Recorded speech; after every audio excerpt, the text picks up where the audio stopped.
আজকে জীবনে first time আমি দেখতে যাচ্ছি ট্রেনের ইঞ্জিন কিভাবে লাগানো হয়।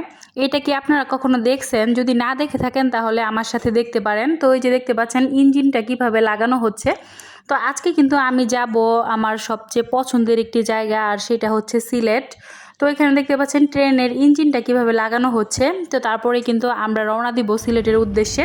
তো এই যে দেখতে পাচ্ছেন এইটা কিন্তু ব্রিজ, ভৈরব ব্রিজ। তো এই ব্রিজটা দিয়েই কিন্তু আমরা সিলেট চলে যাচ্ছি। আর ওইখানে কিন্তু শ্রীমঙ্গল অনেক সুন্দর পাহাড় পর্বত আছে, সেইটাও আপনাদের সাথে শেয়ার করব।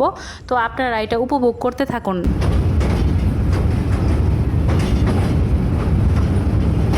ভৈরব রেল ব্রিজটি কিন্তু অনেক বড় একটি রেল ব্রিজ, আর এই ব্রিজটি কিন্তু অনেক আগের। তো এক সাইড থেকে দেখতে পাচ্ছেন একটা লাল ব্রিজ, আর এক পাশে কিন্তু সাদা ব্রিজ। তো লাল ব্রিজ দিয়ে কিন্তু যাওয়ার, আর সাদা ব্রিজ থেকে কিন্তু আসার রাস্তা।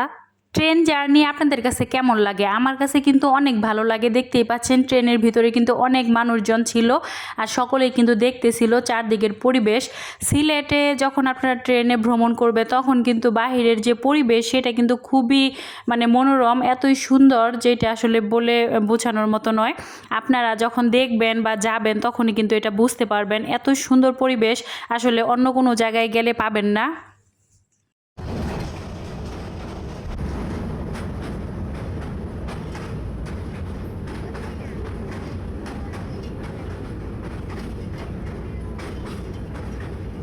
দুই ট্রেনের যখন আসলে পাশাপাশি যাইতে থাকে তখন কিন্তু এটা দেখতে আরও বেশি সুন্দর লাগে। একটা ট্রেন যাচ্ছিল, একটা ট্রেন আসতেছিল, সেটা কিন্তু আরও সুন্দর। তো আমার কাছে অনেক ভালো লাগলো দেখে।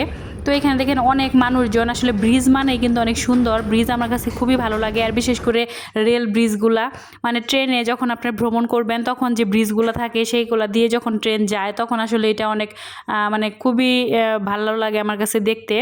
আর যখন আপনারা শ্রীমঙ্গলের কাছাকাছি পৌঁছাবেন তখন কিন্তু কি সুন্দর একটা পরিবেশ, সেটা বলে বোঝানো যাবে না। চারদিকে পাহাড় পর্বত আর চা বাগানের মনোরম পরিবেশ, সেটা আসলে যে কোনো মানুষকেই মুগ্ধ করবে।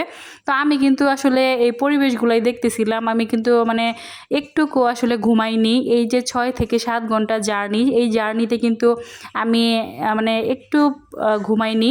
আমি চারদিকের পরিবেশগুলো দেখতেছিলাম, আর কি সুন্দর পরিবেশ দেখেন, কি সুন্দর চা বাগান আর উঁচা উঁচা পাহাড়। এটা দেখতে আসলে খুবই রোমাঞ্চকর। আর সামনে কিন্তু লাউয়া ছাড়া বনের ভিতর দিয়ে আমাদের ট্রেনটা যাবে, সেইটা কিন্তু আরও বেশি সুন্দর লাগবে। তো আপনারা যারা সিলেট ট্রেন ভ্রমণ করেছেন তাদের কাছে আসলে তারা বুঝতে পারবেন যে এই জার্নিটা আসলে কেমন। আর যারা ভ্রমণ করেননি তারা কিন্তু খুবই দ্রুত এই জায়গাটায় ভ্রমণ করবেন, আর আসলে আপনারা অনেক মজা পাবেন যখন আপনারা যাবেন। এখানে দেখতে পাচ্ছেন উঁচা উঁচা পাহাড়, বিশাল উঁচা উঁচা, যে পাহাড়গুলো আসলে দেখতে খুবই সুন্দর লাগতেছিল। তো এই যে দেখতে পাচ্ছেন এখানে দেখেন কি সুন্দর একটা চা বাগান। তো বিশেষ করে শ্রীমঙ্গলের চা বাগানগুলোই কিন্তু বেশি সুন্দর সিলেটের থেকে। বাট আমরা কিন্তু আজকে যাচ্ছি সিলেট। তো সিলেটে আসলে চা বাগান যেগুলো আছে সেগুলোর থেকে শ্রীমঙ্গলের চা বাগানগুলোই মনে হয় বেশি সুন্দর। তো নেক্সট টাইম যখন আসবো তখন কিন্তু অবশ্যই শ্রীমঙ্গলটা ভিজিট করব।